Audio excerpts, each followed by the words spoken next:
हज़रत सुलेमान अलैहिस्सलाम अल्लाह के पैगंबर थे और बादशाह भी। आप अलैहिस्सलाम के पास एक अंगूठी थी।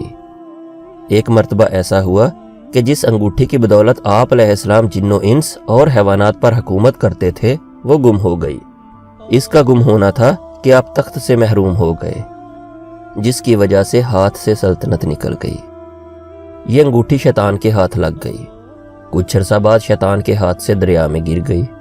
अंगूठी मछली का निवाला बन गई।